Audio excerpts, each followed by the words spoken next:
속에서 주님께서 우리에게 요구하시는 삶이 무엇인가? 이 말씀을 아주 근본적인 질문인데요. 우리가 이 질문의 답을 제대로 찾으려면 예수님께서 마지막으로 제자들에게 말씀하셨던 지상 명령, 그 말씀을 우리가 기억해야 합니다. 우리 마태복음 28장 19절 20절에 제자들에게 마지막으로 당부하고 있는 대위임 명령 가운데 너희는 가서 모든 민족을 제자로 삼아 아버지와 아들과 성령의 이름으로 세례를 베풀고 내가 너희에게 분부한 모든 것을 가르쳐 지키게 하라. 예수님께서 마지막에 제자들에게 당부한, 사실은 이게 교회의 사명이면서 그리스도인들의 사명이라고 말 수가 있습니다. 그러니까 공동체를 향해, 제자들을 향해 말한 거지만 또 우리 각각의 한 사람 한 사람 공동체를 이루는 우리 그리스도인의 제자의 삶이 무엇인가 라고 했을 때 그것은 먼저 이제 제자들에게, 제자가 된 제자들에게 당부하는 것은 모든 민족을 제자 삼는 것. 그렇기 때문에 주님께서 우리 그리스도인들인 우리에게 요구하시는 삶이라는 것은 바로 제자의 삶을 사는 것입니다. 주님의 그 말씀대로 우리가 바로 예수님의 제자의 삶을 사는 것이 주님이 우리에게 요구하시는 삶이라고 말할 수가 있는데요. 오늘 본문의 말씀을 통해서 예수님께서 부자에 대한 비유의 말씀을 하셨어요. 이 비유를 통해서 예수님께서 요구하시는 제자의 삶이 무엇인가? 오늘 누가복음에 있는 말씀을 통해서 그것을 깨닫는 시간을 가지려고 합니다. 우리가 누가복음을 읽을 때 우리가 가져야 될 관점은 뭐냐면 각각 복음서의 그 독자라든가 그 다음에 그 저자가 쓴 의도가 있거든요.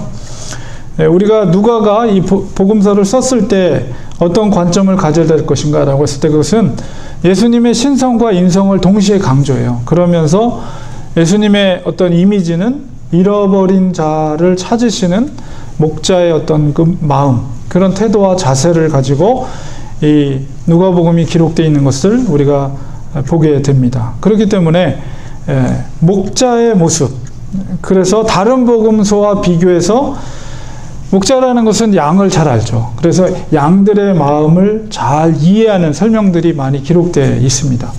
그래서 그 시대를 살고 있는 사람들의 실제적인 어려움이나 고통이나 이런 것들을 또 인성을 강조하시면서 주님께서 친히 그 사람의 그 우리와 동일한 동정을 가지셔서 배고픔과 슬픔과 아픔과 고통과 이런 것들을 친히 경험하심으로 양들의 마음을 이해하시는 주님의 모습이 많이 누가복음에는 기록이 되어 있다, 이렇게 볼 수가 있어요. 인성을 지니신 예수님의 모습이 잘 그려지고 있습니다. 당시에 그 사람들의 그 시대적인 배경 속에서 구체적인 삶을 주님께서는 잘 헤아려서 알고 계시다는 것을 설명하고 있습니다. 오늘 본문 속에서도 부자의 그런 비유의 내용인데요. 그 부자의 비유를 예수님이 하시게 된 그 처음 출발점이 이제 13절, 14절에 기록이 되어 있습니다. 무리 중에서 한 사람이 예수님께 나와서 얘기를 하는 거예요. 부탁을 하는 거예요. 그게 뭐냐면 유사 문제로 예수님께 부탁을 해요. 그러니까 가만히 듣자 하니까 그 한 사람이 듣자 하니 예수님의 말씀에 권위가 있고 또 굉장히 랍비로서 아주 존중받을 만한 그런 분이라고 판단을 한 것 같습니다. 그래서 그 사람이 예수님께 와서 13절에 보니까 선생님, 내 형을 명하여 유산을 나와 나누게 하소서, 이런 부탁을 하는 거예요. 형제지간이었던 것 같아요. 내 어떤 부모로부터 물려받은 유산이 있었는데 아마도 예수님께서 뭐라고 그 형에게 얘기를 안 하면 그 유산이 바로 형에게만 돌아가는 그런 상황인 것 같습니다. 그래서 그 사람이 바로 예수님께 부탁을 하는 거예요. 형에게, 당신이 그래도 랍비로서, 존경받는 랍비로서 권위가 있으니까 우리 형에게 명령을 하면 순종하지 않겠습니까? 그러니까 형에게 유산을 나와 이렇게 나누게 해달라고 부탁을 한 거예요. 그러니까 예수님이 그 얘기를 듣고서는 14절에 말하기를, 이 사람아, 누가 나를 너희의 재판장이나 물건 나누는 자로 세웠느냐 하면서 이제 예수님께서 그를 나무라는 그런 말씀을 하고 계십니다. 그러면서 이제 비유의 얘기를 하고 있는 거예요. 그러니까 예수님이 그 사람의 중심에 뭐가 있는가를 꿰뚫어 보고 계신 거죠. 그래서 마음속에 있는 그 재물의 탐욕에 대한 그 마음을 주님께서 보시고 부자의 비유를 예수님이 말씀하고 있는 것입니다. 그는 바로 유산의 문제, 물질에 대한 탐욕의 문제를 가지고 나왔다면 예수님은 15절에 바로 사람의 생명의 이야기를 하고 있어요. 삼가 모든 탐심을 물리치라. 사람의 생명이 그 소유에 넉넉한데 있지 아니하니라 라고 분명하게 말씀을 하고 있습니다. 그러면서 그 탐심이란 것이 무엇인가 그 부자의 비유를 통해서 쉽게 설명을 하고 있습니다. 그 비유의 내용이 뭐냐면 한 부자가 있었어요. 부자니까 뭐 재물이 많겠죠. 돈도 많고.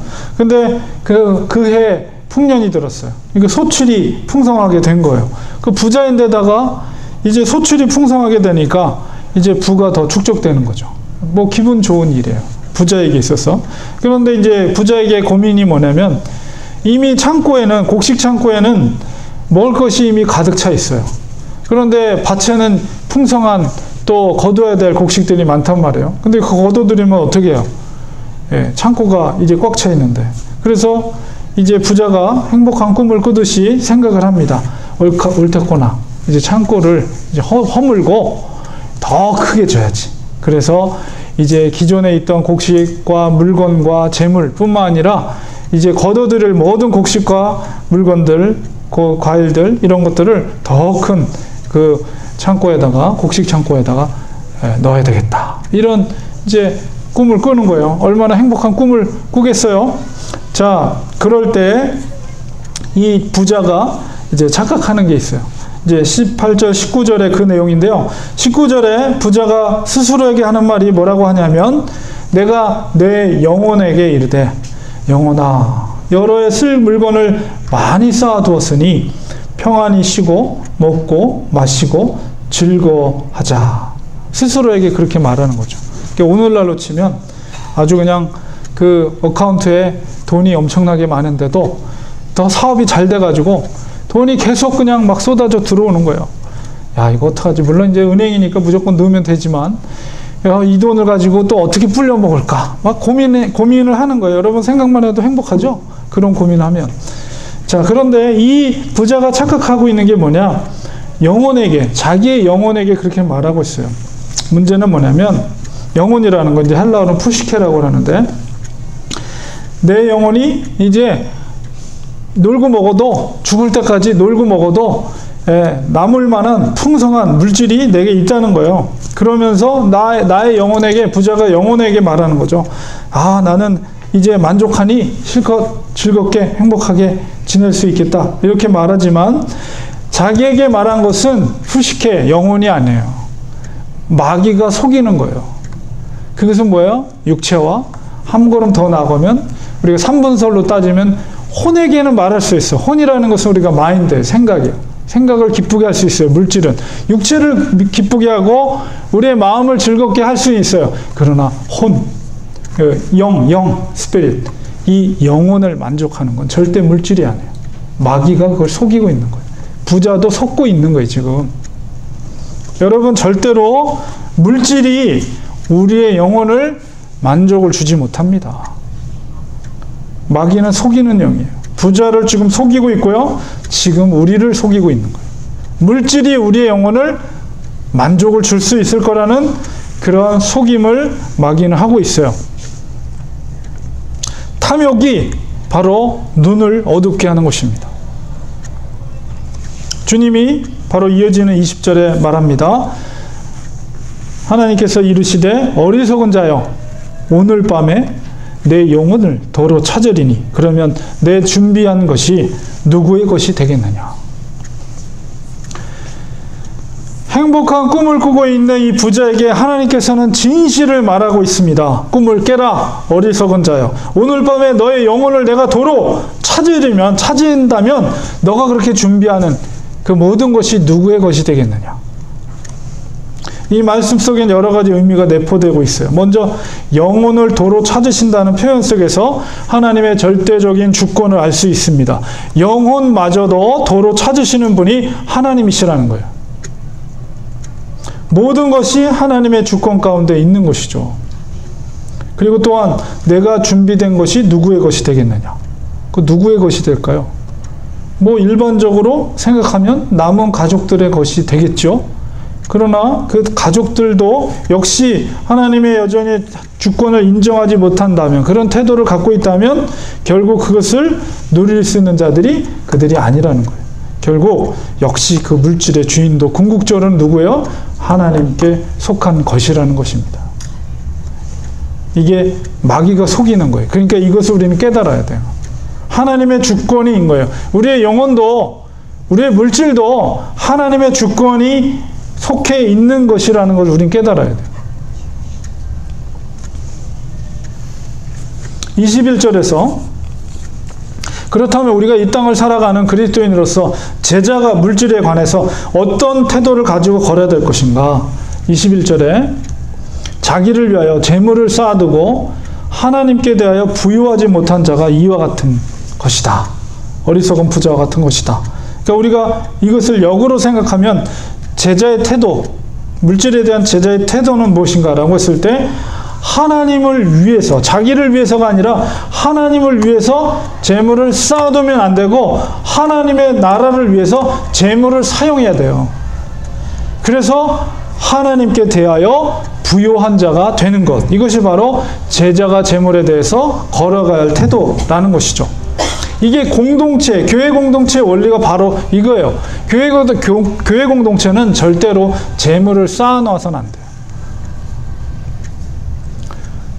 어떤 교회들은 헌금을 가지고 부동산을 사요. 그러니까는 헌금을 이렇게 늘리겠다는 생각이겠죠.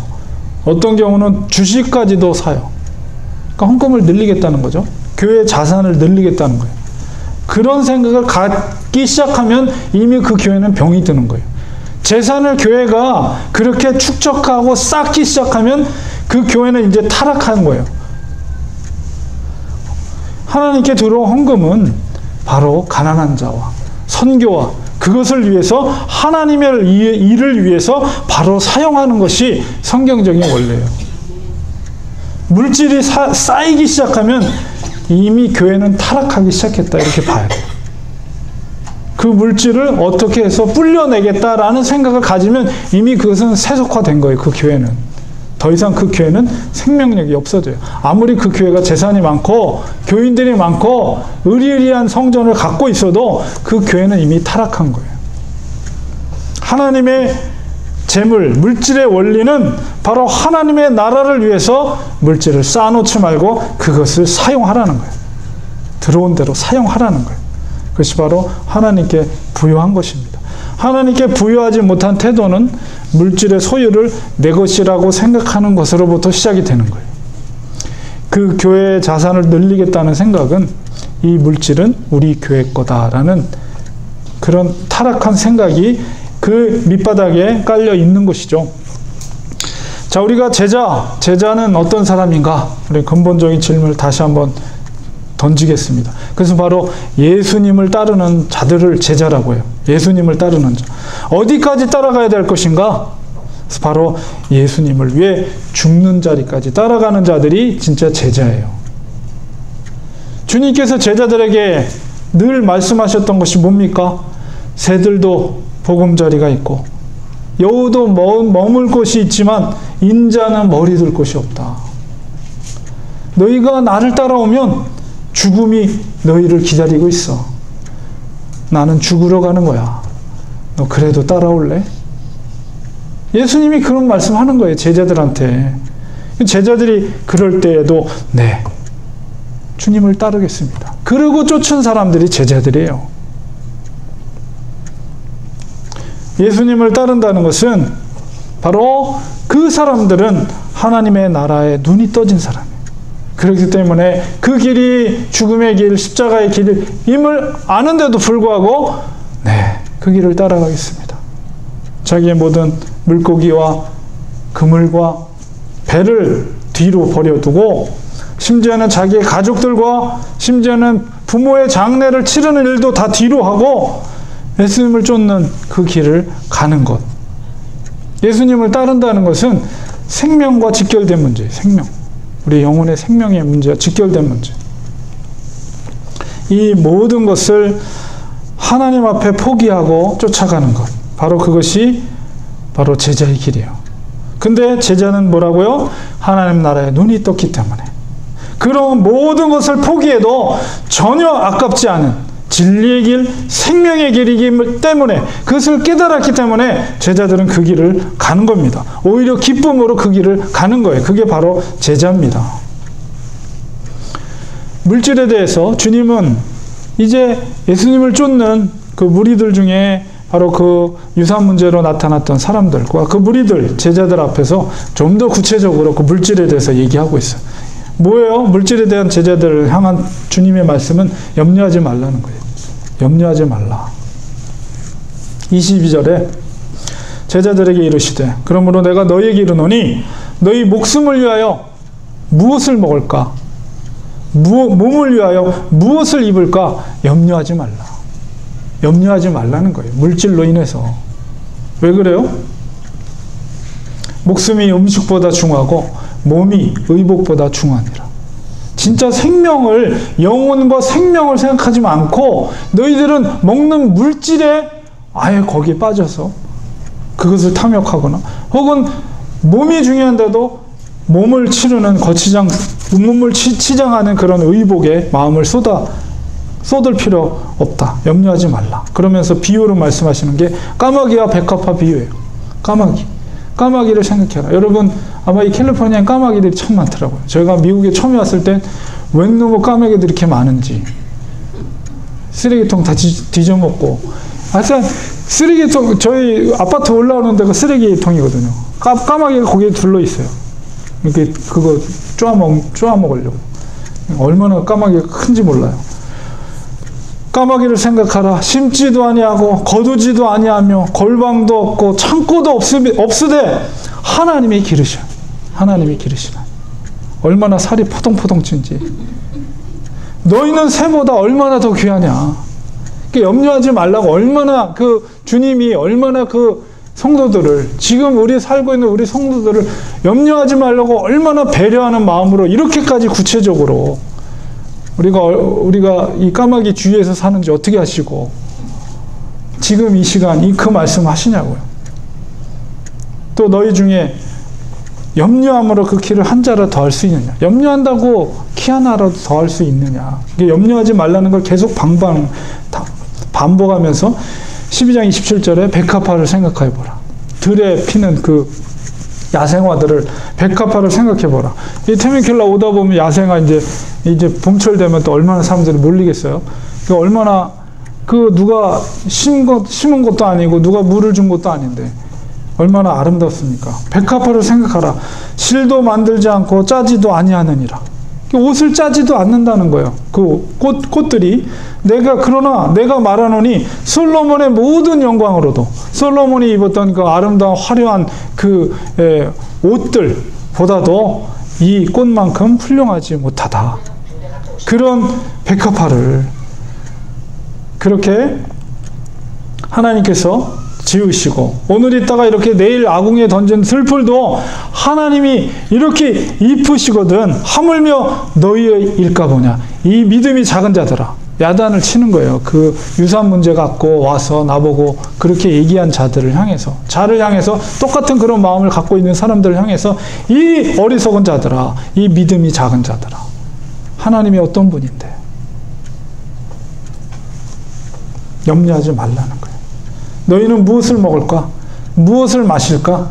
구하지도 말래요. 구하지도 말며 근심하지도 말라. 이 모든 것은 세상 백성들이 구하는 것이라. 우리는 세상 백성이 아니에요. 우리는 하나님의 백성. 한 걸음 더 나가서 하나님의 자녀들이에요. 까마귀와 야생화와 우리를 비교할 수 있겠어요? 인간 자체만으로 고귀하고 소중해요. 인간의 존엄성이라죠. 왜 그래요? 왜 인간은 존엄한가요? 그래서 바로 다른 생물체와 다르게 인간은 하나님의 형상으로 지음받았기 때문에. 아무리 악한 사람이라도 그 인간 자체가 존엄한 거예요. 하나님의 형상으로 지음받았기 때문에. 그런데 우리는 어떻습니까? 예수 그리스도의 핏값을 주고 사심받은, 더 나아가서 하나님의 자녀된 하나님의 백성들이며 하나님의 아들과 딸들이에요. 까마귀와 야생화와 비교할 바가 됩니까? 하나님의 자녀들인데, 근데 왜 걱정하냐? 왜 염려하느냐? 하지 말라, 구하지도 말라. 이것은 세상 백성들이 구하는 것이라. 너희 아버지께서 이런 것이 너희에게 있어야 할 것을 아시느니라. 너희들이 구하기 전에 하나님께서는 너희들의 필요가 뭔지 이미 하나님이 먼저 알고 계시다는 거예요. 그러니까 염려하지 말라는 것이죠. 그렇습니다. 믿음을 가지세요. 우리가 이렇게 말씀하셨음에도 불구하고 우리가 계속해서 염려가 있고 걱정이 된다는 것은 그런 것으로 인해서, 그것은 우리가 이 말씀을 믿지 못하기 때문에 우리 믿음을 가져야 되는 거예요. 제자라는 것은 뭐냐? 제자라는 것은 바로 약속의 말씀을 100% 믿는 자들입니다. 그 말씀을 믿기 때문에 목숨을 걸고 쫓아갈 수가 있는 거예요. 말씀을 전적으로 믿고 순종할 때 우리가 구원의 마지막 그 결승선까지 변질되지 않고 우리는 거기까지 도달할 수가 있는 것이죠. 우리가 말씀을 믿어야 됩니다. 그 속에 능력이 있는 거예요. 그리스도인은 그 능력으로 사는 것입니다. 그러면 제자가 추구해야 될 것이 뭔가? 12장 31절에 다만 너희는 그의 나라를 구하라. 그리하면 이런 것들을 너희에게 더하시리라. 하나님께서 우리에게 요구하시는 제자의 삶이란 무엇인가? 제자가 추구해야 될 것이 무엇인가? 이 땅에 살면서 너희는 그의 나라를 구하라는 거예요. 나라를 위해 기도하라는 거예요. 하나님의 나라를 위해서 기도하라는 거예요. 너희가 하나님의 나라를 이룰 수 있도록 힘쓰고 기도하라는 거예요. 먹고 마시는 문제 염려하지 말고, 하나님의 나라가 무엇입니까? 그것은 바로 순종하는 자들을 통해서 하나님의 통치력이 확장되는 나라, 그것이 바로 하나님의 나라예요. 제자들의 순종을 통해서 하나님의 영향력이 확장되는 나라입니다. 제자들의 순종을 통해서 복음의 능력으로 돌아야 될 자들이 주께로 돌아오고 그들이 또한 신실한 그리스도의 제자가 되는 것, 이게 바로 하나님 나라의 확장이에요. 그것을 너희가 구하라는 거예요. 그렇게 할 수 있는 능력을 달라고 하나님께 먼저 기도하라는 거예요. 그러면 어떻게 한다고요? 이런 것들 너에게 더해 주실 거야. 먹고 마시는 문제 하나님이 더 잘 안다니까. 너희들이 필요한 게 뭔지를 하나님이 너보다 더 잘 안다니까. 왜 이 사실을 믿지 못해? 너희는 먼저 그런 거 구하지 말고 하나님의 나라를 구하라 이거예요. 그렇기 때문에 여러분, 먹고 사는 문제 자유하세요. 하나님이 다 아십니다. 우리 형편을 다 아세요. 우리가 구해야 될 것은 우리가 집중하고 우리가 좀 더 우리의 마음과 힘을 쏟아야 될 것은 하나님의 나라를 위해서 내가 어떻게 결단하고 말씀에 순종할 수 있을까? 그 능력을 달라고 하나님 앞에 간절히 기도하는 거예요. 이게 바로 하나님의 뜻입니다. 그것이 바로 제자의 길이에요.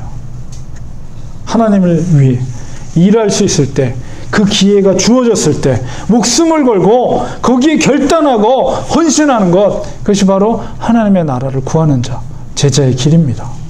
우리는 세상에 한눈 팔아서 안 돼요. 지금은 그럴 때가 아닙니다. 정신을 바짝 차리고, 주님이 언제 오실지 몰라. 마지막 때가 가까웠어요. 우리는 정신을 진짜 바짝 차리고 하나님의 말씀을 의지하고 하나님이 우리에게 요구하시는 제자의 삶을 우리는 걸어가야 됩니다. 금요일날 제가 카톡을 하나 받았어요. 제가 어제 기도회 때 잠깐 나눴는데, 같이 저랑 박사학위를 공부하기 위해서 입학 동기 되는 목사님, 저랑 같은 해 박사 과정에 들어가서 이제 공부를 시작했는데, 제가 이제 교회 문제로 참 논문 쓸 겨를이 없어서 저는 1년 늦게 졸업을 해서 작년에 이제 박사학위를 받았고, 이분들은 이제 3분이 들어갔거든요. 2분과 저와 이렇게 셋이 같이 입학 동기인데, 그 목사님이 1년 전에 학위를 받으셔서 제가 축하해드렸고, 작년에도 그 목사님 오셔서 축하해 주셨어요. 근데 문자가 왔는데 그분이 수요일날 심장마비로 쓰러지셨다는 거예요. 그리고 의식이 없다고, 의식이 불명하다고 그런 문자가 와서 기도 부탁을 하시더라고요. 그러니까 세 분의 목사님 중에서 한 분, 또 한 분의 목사님이 이제 신분이 있으셨거든요. 그래서 저한테 그런 기도 제목을 저도 깜짝 놀랐죠. 그래서 기도하겠다고.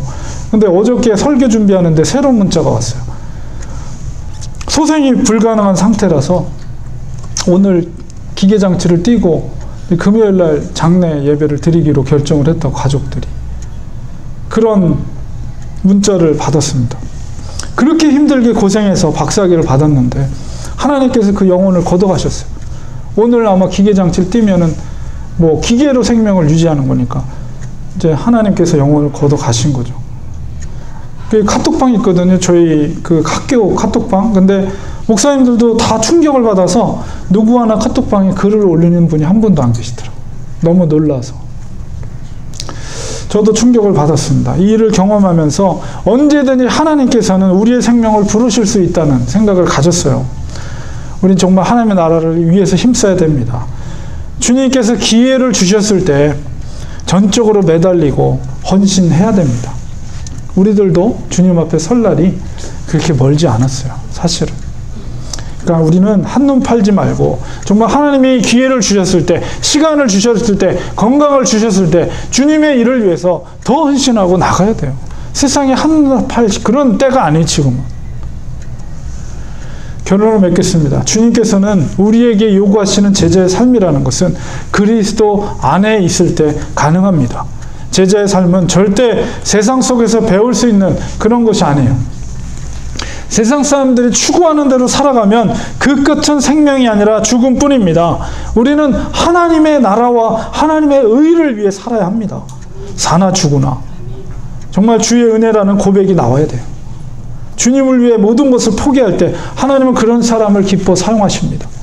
그러나 세상 생각과 세상의 원리와 그런 것들로 가득 차 있는 사람은 절대 하나님은 사용하지 않습니다. 사도 바울의 그 삶의 비결을 우리는 기울여야 됩니다. 빌립보서 4장 11절에 13절의 말씀, 내가 궁핍함으로 말하는 것이 아니라, 내가 가난해서 이런 말 하는 것이 아니라, 감옥에 있어서 이런 말 하는 게 아니에요. 어떤 형편에든지 나는 자족하기를 배웠노니, 나는 비천에 처할 줄도 알고 풍부에 처할 줄도 알아.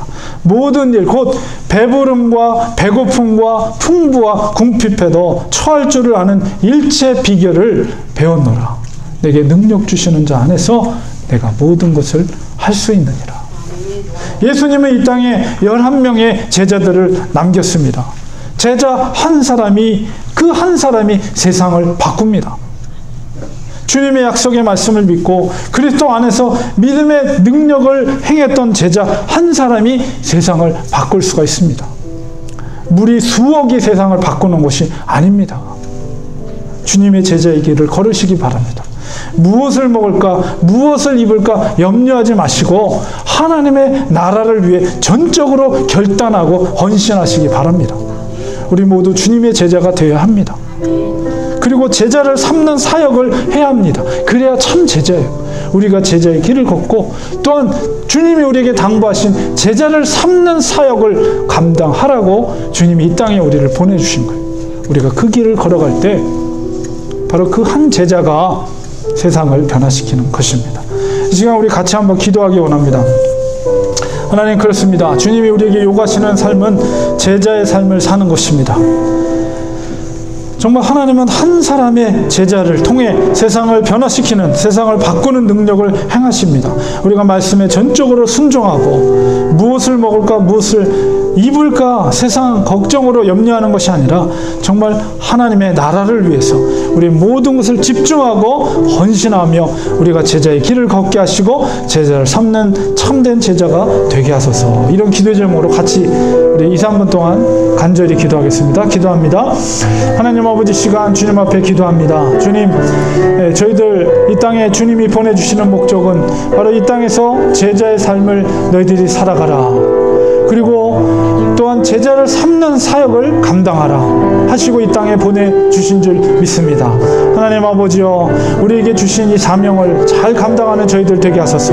세상에 살아가면서 무엇을 먹을까, 무엇을 입을까, 세상 염려와 물질에 근심하고 걱정하는 것이 아니라 하나님의 나라를 위해서, 하나님의 나라와 하나님의 뜻을 위해서 우리가 거기에 집중하고 거기에 몰입하고 거기에 모든 것을 쏟아 부을 때 하나님 그 필요한 것을 이미 하신 주님께서 넉넉함으로 더해 주실 것이다 약속해 주셨습니다. 약속의 말씀을 믿고 우리가 아버지여 정말 주님의 나라를 위해 하나님의 뜻을 위해서 전적으로 달려가고 헌신하는 예수 그리스도의 제자가 될 수 있도록 하나님 도와주시옵소서. 아버지여 마지막 때 아버지여 정말 우리가 한눈 팔지 말게 하시고 세상의 마음을 빼앗기지 말게 하시고 아버지 우리가 전적으로 하나님의 나라를 위해서 하나님의 뜻을 위해서 걸어갈 수 있는 우리가 될 수 있도록 하나님 도와주시옵소서. 아버지여 하나님께 전적으로 매달리고 하나님의 나라를 위해서 하나님의 아버지의 뜻을 위해서 제자의 길을 걸어가는 저희들 되게 하소서. 하나님의 아버지여 정말 그 나라의 비밀을 깨달은 자로서 아버지여 정말 주님을 위해서 나의 모든 것을 내어보고 아버지여 전적으로 그것을 부으고 아버지여 결단하고 그것을 향해 걸어갈 수 있는 하나님의 사람들 될 수 있도록 하나님 도와주시옵소서. 하나님 역사하여 주시옵소서. 우리를 사용하여 주시옵소서. 마지막 때 하나님 우리를 사용하여 주시옵소서. 하나님 우리에게 요구하시는 삶은 제자의 삶을 살아가는 것입니다. 그 길이 아버지 정말로 죽음의 길이요 골고다의 길임을 알지만 하나님의 나라를 깨달은 그 진리를 깨달은 자들은 주님 저희는 그 길을 가겠습니다. 순종하며 그 모든 것을 뒤로 던져버리고 하나님을 향해 걸어갔습니다. 주님 우리들도 그런 제자의 삶을 살기 원합니다. 무엇을 먹을까, 무엇을 입을까, 세상의 근심과 걱정과 물질의 염려 가운데 우리가 빠져서 하나님의 나라와 하나님의 뜻을 헤아리지 못하고 그렇게 어리석게 살아가는 아버지 그런 사람들이 아니라 정말 하나님의 나라를 위해서 우리가 집중하고 몰입하고 우리의 모든 것을 결단하고 포기할 때 그 속에서 하나님 필요한 모든 것을 아시는 주님께서 그 필요를 채워주실 것이다 약속해 주셨습니다. 하나님의 나라에 전적으로 헌신하는 하나님의 제자들 되게 하시고 제자를 삼는 일에 우리가 모든 것을 내려놓고 포기하고 결단하고 그 길을 말씀에 순종하는 삶을 살아가는 저희들 되게 하여 주시옵소서. 주님 앞에 설 날이 멀지 않았습니다. 그것을 우리가 바라보며 살아가는 자들이 지혜로운 자입니다. 이 땅의 모든 마음을 빼앗겨 사는 어리석은 부자와 같은 자들이 아니라 하늘나라에 소망을 두고 하늘나라에 주님 앞에 설 것을 바라보며 살아가는 하루하루를 살아가는 참된 제자 우리들이 그런 제자의 삶을 사는 우리들이 되도록 주님 도와주시옵소서. 예수님의 이름으로 기도드리옵나이다. 아멘.